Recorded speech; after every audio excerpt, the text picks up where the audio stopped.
Hey guys, Akil here. Welcome back to another episode of the Trading Coach Podcast. Today, we're going to answer the question, or at least discuss the question, what type of trader is more emotionally driven? The discretionary trader or the systems trader?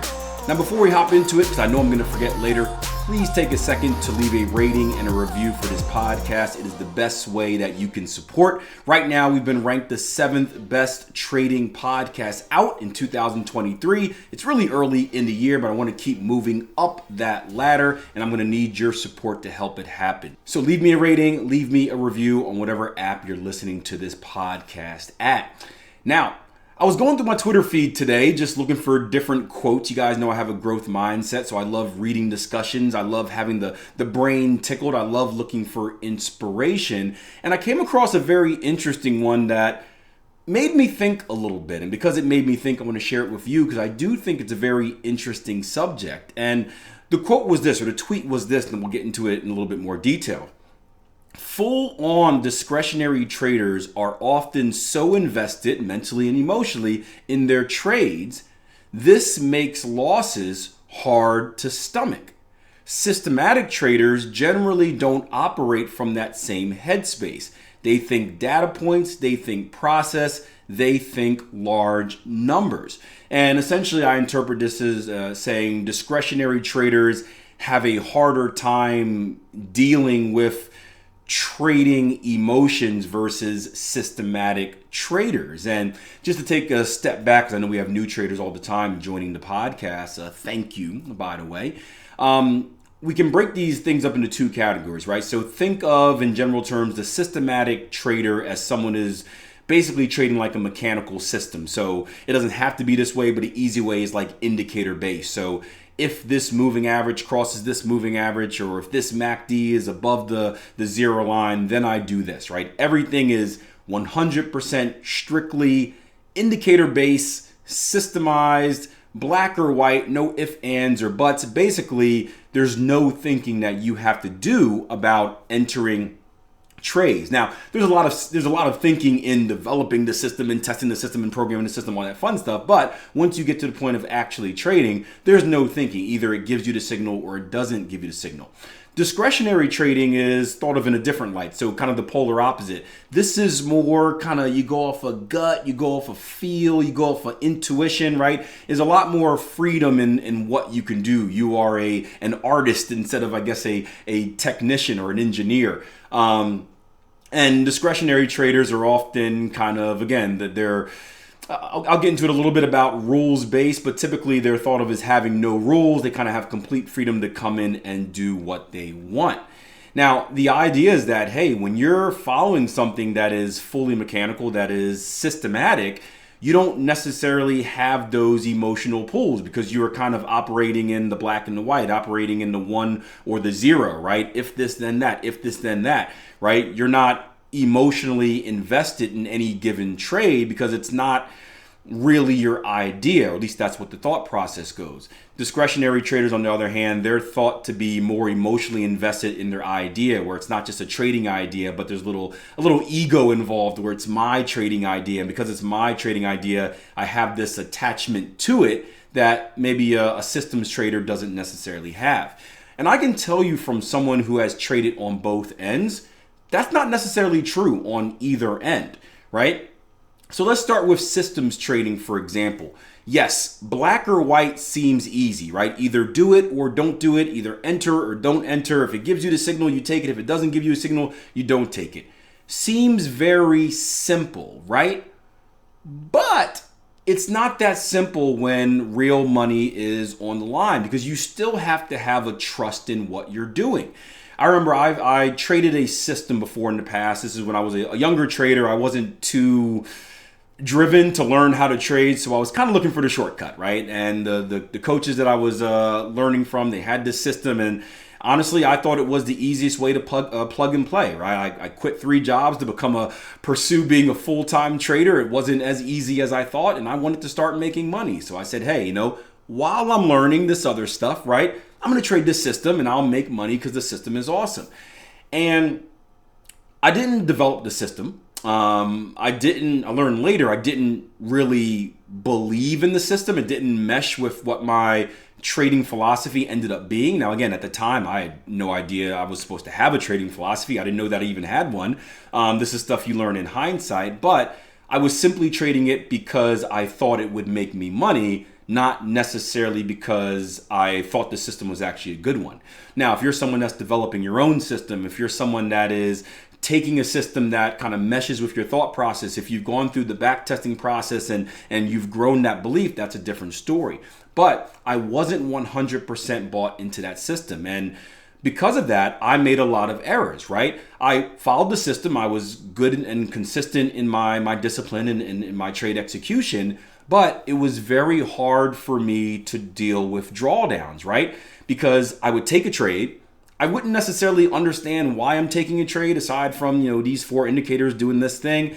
I didn't necessarily agree with the trade, so meaning I would have my own thoughts in my head that said, hey, I think we should probably be bullish, or oh, this is a dangerous location, I want to be careful. But the system would be telling me, hey, sell, sell, sell, sell, sell. And I would have to sell because I want to be a disciplined trader.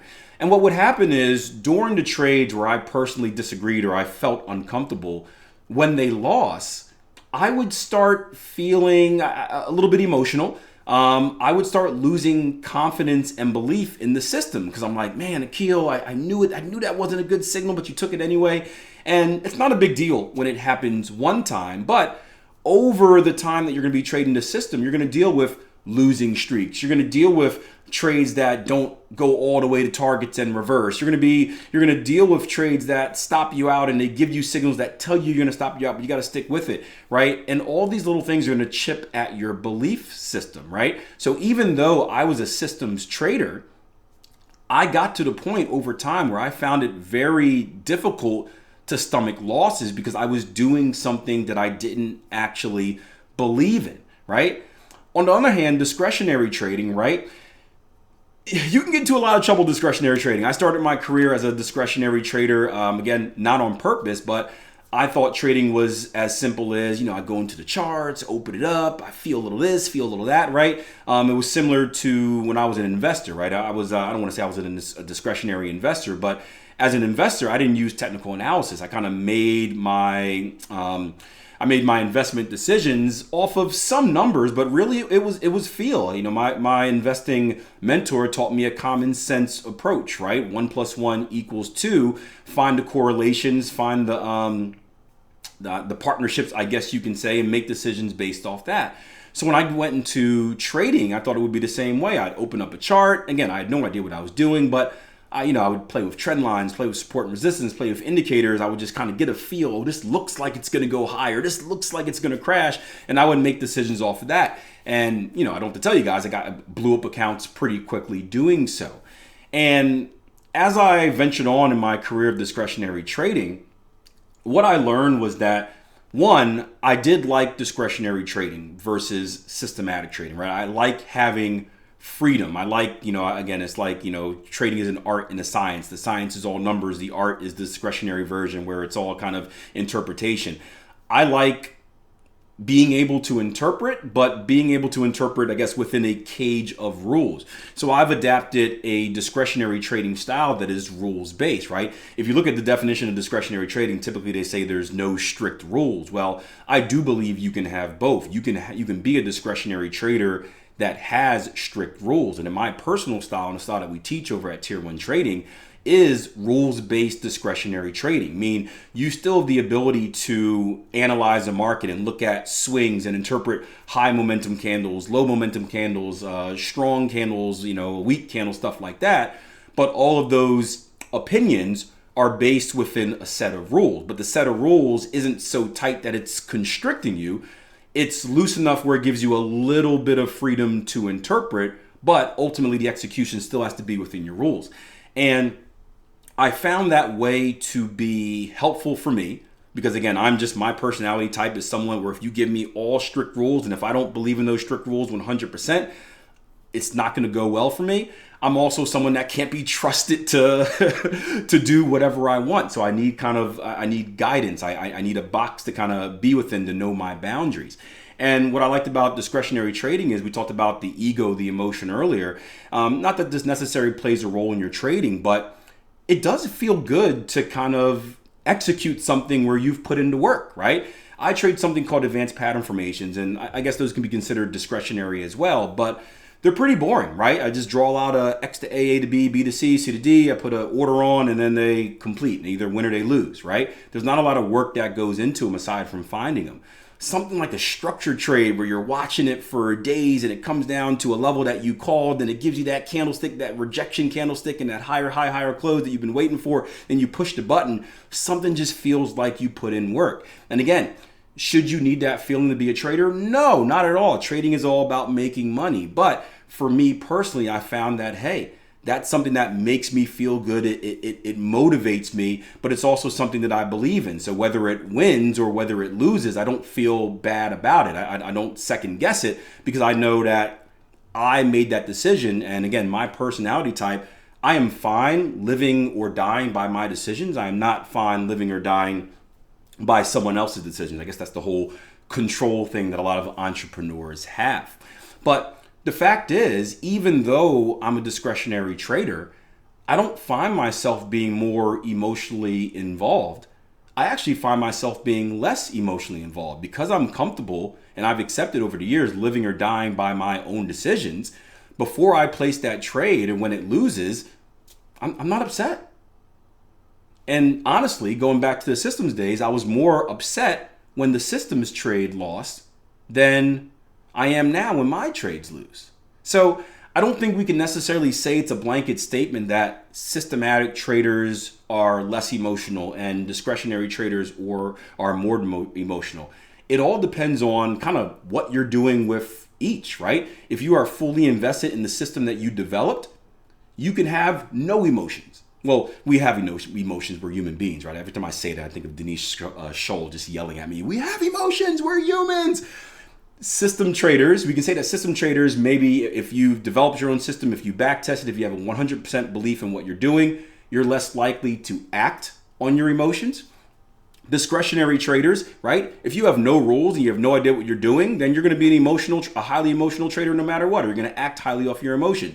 If you believe 100% in what you're doing, if it's all rules based and you're living and dying with your own decisions, you're probably not going to act on your emotions, right? So at the end of the day, it's not about systems or discretionary trading. It's all about you as a trader, how much confidence you have in yourself and how much belief you have in your system.